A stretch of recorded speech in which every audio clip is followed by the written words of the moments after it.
पुढची बातमी बघूयात। राज्य परिवहन महामंडळानं 1310 बसेस भाडेतत्वावरती घेण्याचा निर्णय घेतलाय।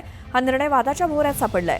मुख्यमंत्री फडणवीसांनी या निर्णयाला स्थगिती दिली आहे। परिवहन विभागाच्या अप्पर सचिवांमार्फत चौकशीचे आदेश दिल्याची माहिती सूत्रांकडून मिळाली आहे। या व्यवहारात महामंडळानं ठेकेदारावरती खास मेहरबानी दाखवल्याची देखील चर्चा होती। या निर्णयानं महामंडळाला सुमारे 2000 कोटींचा आर्थिक फटका बसल्याची चर्चा होती। अधिक माहितीसाठी जाऊयात आमच्या प्रतिनिधी प्रणाली कापसे यांच्याकडे। प्रणाली,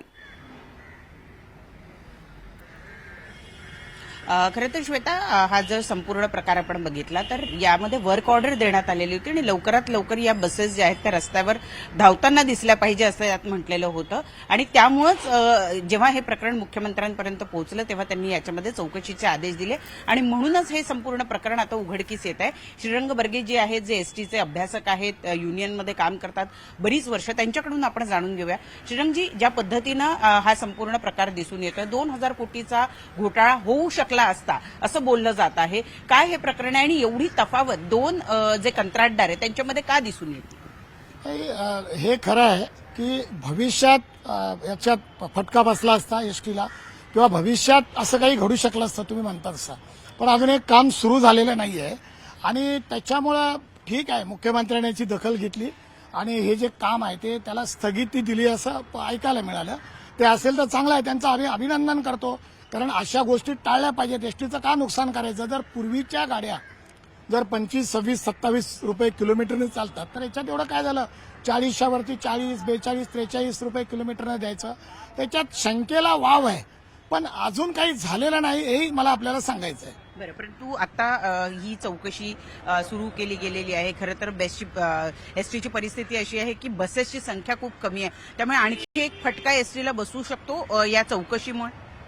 हा, आता तो एक मुद्दा आलाय की एक तर एसटीमध्ये आता गाड्याच नाही आहेत, म्हणजे स्वमालकीच्या 2475 गाड्या आणि त्या आल्या नाही आहेत। 5150 व्हीवरच्या गाड्या यायच्या होत्या, त्यातल्या फक्त 168 गाड्या आल्या आहेत। दुसरं 5000 LNG वरच्या गाड्या यायच्या त्या आलेल्या नाही आहेत। हे सगळे प्रोजेक्ट रखडलेत आणि या गाड्या जर आल्या नाहीत आता भाडेतत्वावरच्या तर त्याच्यामुळे एसटीला नक्कीच, कारण प्रवाशांना फटका बसतोय।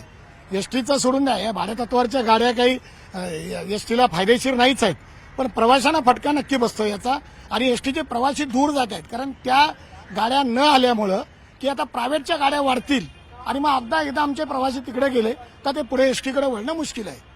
परंतु एकूण हे जे प्रकरण आहे, आता मुख्यमंत्र्यांनी जे आदेश दिलेले आहेत चौकशीचे, तर त्यामुळं एक मोठा भ्रष्टाचार एसटीमध्ये जो होऊ घातला होता तो थांबलाय असं तरी आपण मान्य करता का?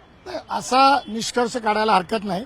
पुढे काय घडू शकलं असतं त्याच्यावरती मुख्यमंत्र्यांनी त्याला थांबवलेलं आहे, रोखलेलं आहे ते, तर ही चांगलीच गोष्ट आहे।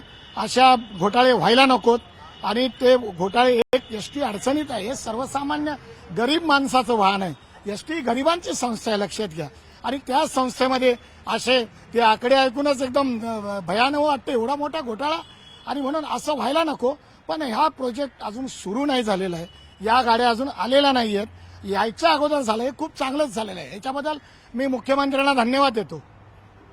नक्की, धन्यवाद श्रीरंगजी आमच्याशी बोलल्याबद्दल। तर श्वेता, आपण बघितलं की मुळात या गाड्या ज्या आहेत त्या अजून आलेल्या नव्हत्या, परंतु त्यांना वर्क ऑर्डर देण्यात आलेली होती, त्यामुळे त्यांनी कधीही काम सुरू केलं असतं आणि मग मात्र एसटीला पाय मागे घेता आला नसता। आत्ताच्या घडीला चौकशी लावण्यात आल्यामुळे हा जो भ्रष्टाचार होऊ घातलेला होता त्याला अडचण निर्माण झाली आहे। परंतु त्यातून एकच प्रश्न निर्माण होतोय किंवा एक अडचण सर्वसामान्य माणसाला निर्माण होतीये की एसटीची संख्या आधीच कमी असताना आता याही बसेसचा जो प्रस्ताव आहे तो चौकशीत अडकल्यामुळं आत्ताच्या घडीला रस्त्यावर धावणाऱ्या ज्या एसटीची संख्या आहे ती कमी झाल्यामुळे सर्वसामान्य प्रवासी जो आहे त्याला मात्र फटका बसणार आहे। बरोबर प्रणाली, या सगळ्या माहितीसाठी धन्यवाद।